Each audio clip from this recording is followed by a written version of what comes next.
नमस्कार दोस्तों, राधे राधे, जय माता की। तो करवा चौथ के व्रत में अब केवल एक दिन बाकी रह गया है।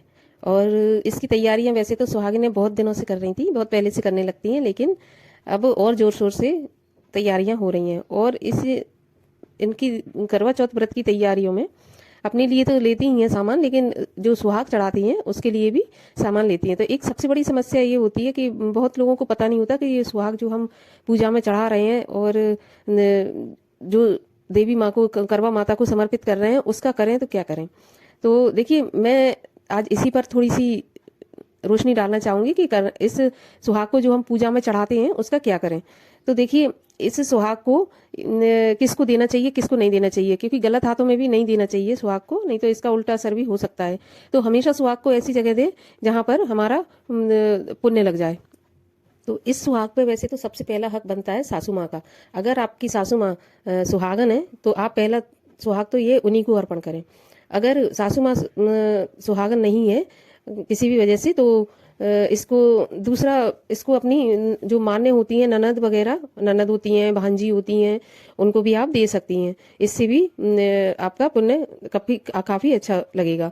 और इसके बाद अगर किसी के यहाँ पे ये नहीं भी होते रिश्तेदार, ये सासू माँ भी नहीं है, ननद और भांजी भी नहीं है, तो फिर क्या करें इसका। तो इसको देखिए, किसी पंडित को दे सकते हैं हम, जिससे उनके पंडित के घर में जो भी हो, फिर उनका कोई महिला होती है वो इस्तेमाल कर लेती हैं, तो ये काफी अच्छा रहता है। तो पंडित को भी दान कर सकते हैं हम इस सुहाग की चीज को। और अब अगर पंडित भी नहीं आपको मिलता है, तब इस सुहाग का क्या करें। तो देखिए, सुहाग है, ये माता का आशीर्वाद है, तो इसको हम खुद भी इस्तेमाल कर सकते हैं। ऐसा नहीं है कि हम खुद इस्तेमाल नहीं कर सकते, लेकिन पहले तो हमें देखना चाहिए कि हम अपनी तरफ से किसी सुहागन को दान दे देंगे जहां पर हमारा पुण्य लग जाए।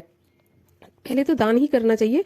अगर ठीक है, कोई नहीं, हम दान कर सकते, किसी को नहीं दे सकते हैं, कोई नहीं है ऐसा आसपास, तो इसको हम स्वयं भी इस्तेमाल कर सकते हैं, क्योंकि ये माँ का आशीर्वाद होता है। और ये हम सुहाग चढ़ाते हैं, और सुहाग की लंबी उम्र के लिए व्रत भी करते हैं हम, कि हमारे सुहाग की लंबी उम्र हो, तो हम इसको इस्तेमाल कर सकते हैं। सुहाग में ऐसी कोई दिक्कत नहीं है।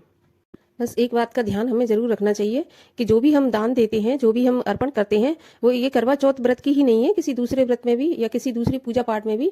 तो एक चीज का हमेशा ध्यान रखना चाहिए कि हमें दान की हुई वस्तुओं को कभी भी दान नहीं करना चाहिए। हमेशा अपनी चीज खरीद के लाना चाहिए, अपनी तरफ से, अपने पैसों से, और उस चीज को ही दान करना चाहिए, तभी उसका पुण्य लगता है। अगर हम दान की हुई, जैसे कभी क्या होता है, हमें कहीं से कोई गिफ्ट मिलता है और वो गिफ्ट हमें पसंद नहीं आता या अच्छा नहीं लगता, तो वो हम दूसरी जगह गिफ्ट कर देते हैं। देखिए, कोई बर्थडे वगैरह में गिफ्ट एक अलग बात है, लेकिन पूजा पाठ में जो हम पंडित या किसी को दान देते हैं वो एक अलग चीज होती है।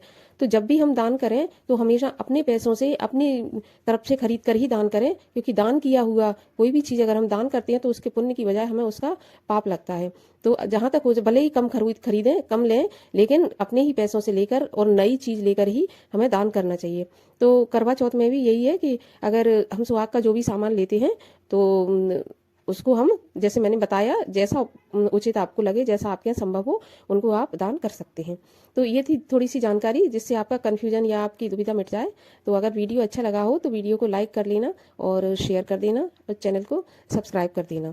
मिलती हूँ आपसे अगले वीडियो में। तब तक के लिए राधे राधे, जय माता की।